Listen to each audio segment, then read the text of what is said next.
और पहले चरण में भी और दूसरे चरण में भी लोगों ने बम्पर जो वोटिंग किया, ये बदलाव का वोटिंग था। भाजपा कार्यालय के सामने सुबह सुबह जब परिणाम आना शुरू हुआ था तो पटाखा छोड़े थे और बाद में इनका पटाखा फुस हो गया। प्रधानमंत्री नरेंद्र मोदी जी जिस तरह की भाषा बिहार के लोगों को अपमानित करने के लिए बोले, कट्टा की, कनपट्टी की, क्रूरता की, ये भाषा उन्होंने मर्यादा के खिलाफ जाकर के कहा।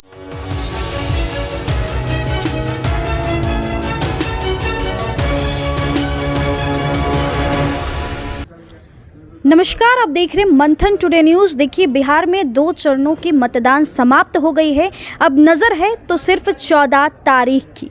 एनडीए जहां अपनी एग्जिट पोल को लेकर खूब चर्चाएं में है, वहीं नेता प्रतिपक्ष तेजस्वी यादव इस एग्जिट पोल को खारिज कर रहे हैं। सीधे जुड़ेंगे, बातचीत करेंगे। एजाज अहमद हैं हमारे साथ, बातचीत करेंगे। पहले तो सर ये बताइए, एग्जिट पोल जिस तरीके से भी चर्चा में बना हुआ है, एनडीए अपने पक्ष रख रहे हैं कि फिर से सत्ता में आ रहे, कैसे देख रहे हैं चीज़ को? देखिए, ये एनडीए का खुशफहमी है और 2015 में इन लोगों ने भाजपा कार्यालय के सामने सुबह सुबह जब परिणाम आना शुरू हुआ था तो पटाखा छोड़े थे और बाद में इनका पटाखा फुस हो गया। आज भी जश्न मना रहे, आज भी आप देख रहे हैं। जश्न इनको मनाने दीजिए, जनता जश्न मनाएगी 14 तारीख को, क्योंकि बिहार की जनता ने तेजस्वी जी को बदलाव के लिए मत दिया है।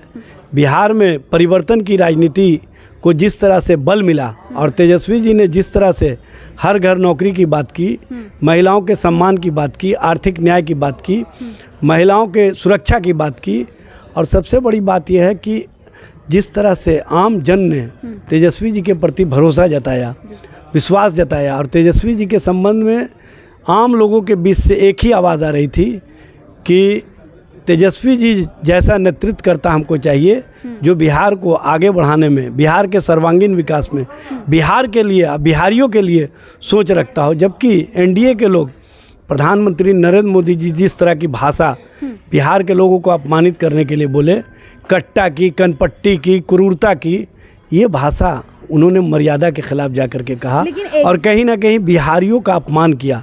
बिहार के लोग उस अपमान का उसी दिन संकल्प ले लिए थे कि बदला लेना है, और पहले चरण में भी और दूसरे चरण में भी लोगों ने बम्पर जो वोटिंग किया, ये बदलाव का वोटिंग था। 72 लाख से अधिक जो वोटर्स ने वोट किए हैं, ये परिवर्तन की राजनीति का वोट है और परिवर्तन की राजनीति के कारक के तौर पर तेजस्वी जी के नेतृत्व को लोगों ने पसंद किया, यह स्पष्ट रूप से दिखा। लेकिन एग्जिट पोल की लगातार चर्चाएं हो रही हैं, ऐसे में तो आप लोगों की मुश्किलें बढ़ रही है जिस तरीके से रिपोर्ट सामने आ रही है। देखिए, एग्जिट पोल किसने दिया है? किसी पत्रकार ने नहीं दिया, पक्षकार ने दिया है।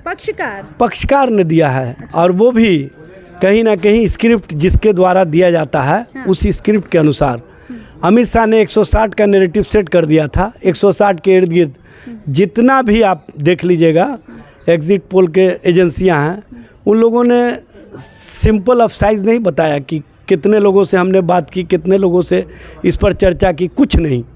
भाई, इधर चुनाव चल ही रहा है और इनका आ गया कि पहले चरण में इतना सीटों पर, दूसरे चरण में इतना सीटों पर, और एनडीए की सरकार बन गई।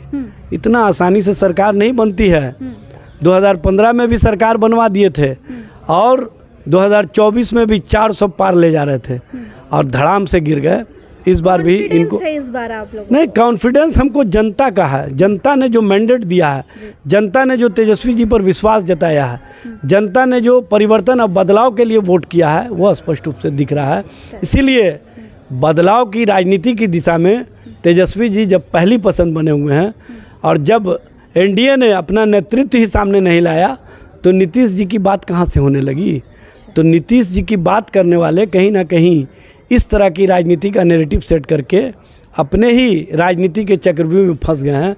समय आने दीजिए, सब फैसला हो जाएगा। चलिए, 14 तारीख, समय बहुत कम है और इंतज़ार बहुत कम ही करना पड़ेगा। देखिए, जहां एग्जिट पोल की चर्चाएं हो रही है, एनडीए सरकार बनाने जा रही है, वहीं महागठबंधन भी अपनी मजबूत दम और कॉन्फिडेंस के साथ खड़े हैं। जनता का कॉन्फिडेंस इनके साथ है। आप बने रहे हमारे साथ, बस इंतज़ार कुछ दिन का। और बहुत बहुत शुक्रिया।